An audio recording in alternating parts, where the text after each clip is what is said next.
the reduction.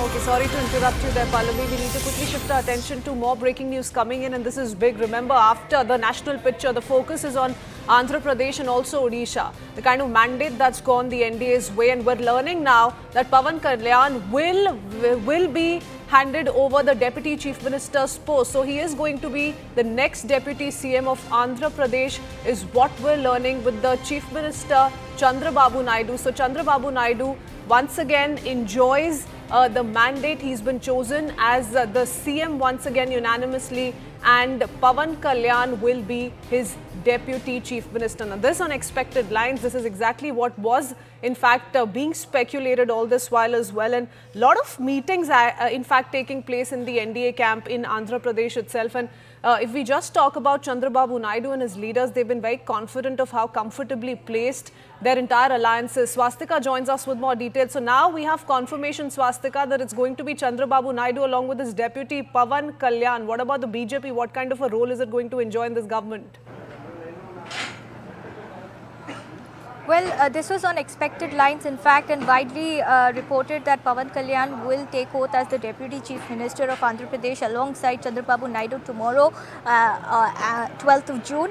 But what we are picking up now is that leaders like Purandeshwari Acham Naidu from TDP as well as Nadendra Manohar have gone to the Raj Bhavan to form a representative to the governor. But the big news coming in that we've confirmed via our sources is that Pawan Kalyan will be the Deputy Chief Minister of Andhra Pradesh, and this comes on the back of a massive victory that Jana Sena has secured, 21 seats, 2 MPs, 100% strike rate by Pawan Kalyan, and this was also a huge demand that was put forth from the cadre side as far as Jana Sena is concerned.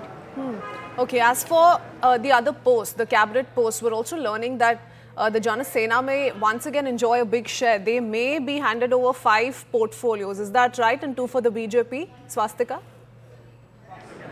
See, what I'm picking up is that there will be TDP has offered 2 cabinet berths to the BJP, and as far as Jana Sena is concerned, they have been demanding around 4 to 5.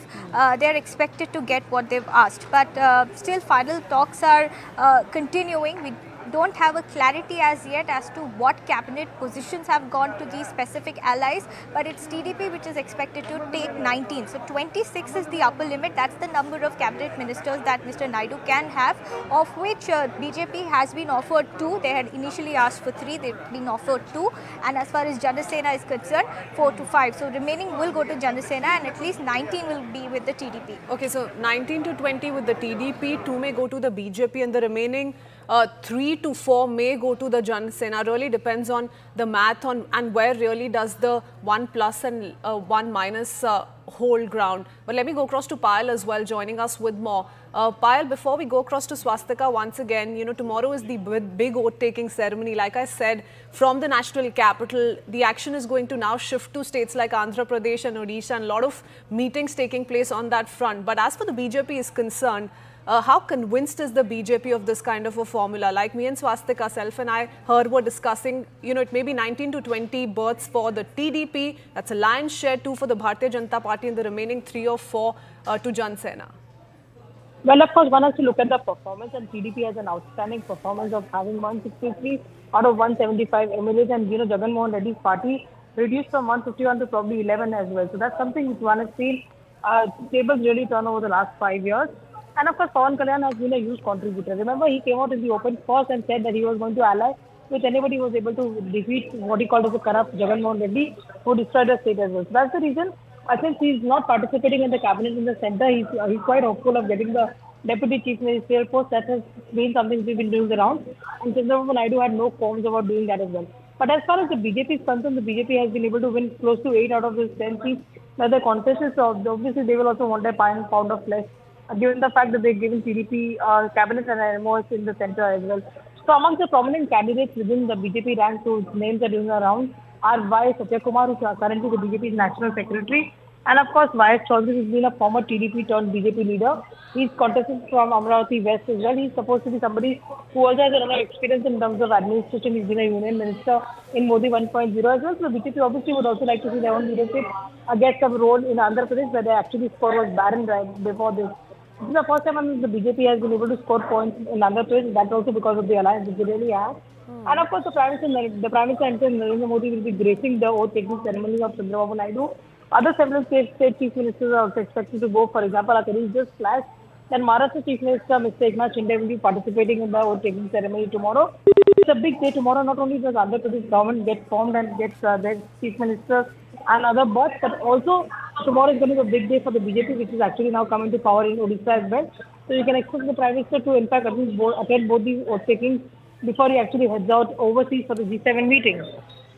Okay, all right. Stay on with us. I want to take in a word from Mr. Krishna Sagar Rao, the BJP, joining us on the phone line as well. Mr. Krishna Sagar Rao, how do you see things moving forward here on? We're learning that Pawan Kalyan is going to be Chandrababu Naidu's deputy. It's going to be a grand oath-taking ceremony. Tomorrow, the Prime Minister is going to be in attendance. Also in attendance is going to be the Maharashtra Chief Minister. And speaking of Maharashtra, the political dynamics do resemble Maharashtra, isn't it? With Eknath Shinde as the Chief Minister and BJP's Devendra Fadnavis and Ajit Pawar as their deputy. That's what we're seeing unfold in Andhra as well. I beg to differ with you about any resemblance to Maharashtra and Andhra Pradesh. Here, this is a pre-poll alliance where three parties together went to the elections and won big time, 93% of the poll. And today, a natural process of government getting into act and the swearing in is going to happen today. Prime Minister Narendra Modi is going to be present there, and it's going to be a huge event. And as you asked me about Pawan Kalyan seems to be slated to be the deputy CM and with 2-3 cabinet berths. But it is not formally announced. I think it will be announced only in the evening in the ceremony. But there are plenty of indications that he is going to get a plum post. And then that his party, which has won 21 seats, is going to get about 2 to 3 cabinet berths. Okay, you've spoken about Pawan Kalyan, and it's all right if you beg to differ. But Mr. Krishna Sagar Rao, what for the BJP? If the BJP gets 2 cabinet berths, how is the party looking at that? Yeah, we again got very less seats in the alliance work. So, and we have hit a very good strike rate. So if at all we are getting 2 seats, which is not yet confirmed, it could be 3, it could be 4. But we are happy with what's happening because the alliance worked very well, not just in the state, but also at the center. The alliance came very handy, unfortunately, when, our numbers actually didn't go through 272. Mr. Krishna Sagar Rao, talking about the national picture as well, using this as an opportunity to ask you how, the opposition, the Congress, several in the INDI now raising questions with regards to the stability of the allies, the NDA coalition, and they're saying, rather speaking on behalf of the TDP and the JDU, and they're saying that they've been given lightweight ministries. But the fact that all of this is being ironed out so smoothly in, for example, a state like Andhra Pradesh, where, like you said, it was a pre-poll alliance, and the manner in which talks are proceeding also turns out to be, or at least looks like, is very smooth. So does that debunk the narrative that the opposition is trying to bring forth? Totally. I mean, if at all anybody is unstable in this country, it is the so-called Indie alliance, because they were expecting too much, way too much than what they accomplished. And then they were thinking that there would be some kind of instability with our alliance partner, those two especially pre-poll alliance partners. That's a stretch of imagination, wild imagination. And we naturally, as a pre-poll alliance partners, got together because we fought together. And then we moved ahead into forming the government, very stable government today. So if they're complaining about why the alliance partners are not seeking more, more meat, they cannot, because that is what it is. The alliance is preset, and we have discussed all this arrangement even before, and now it has to go on, and the show must go on. Okay, let's see how this unfolds in Andhra Pradesh. Krishna Sagar Rao, many thanks for speaking to us here on CNN News 18. Let's quickly shift our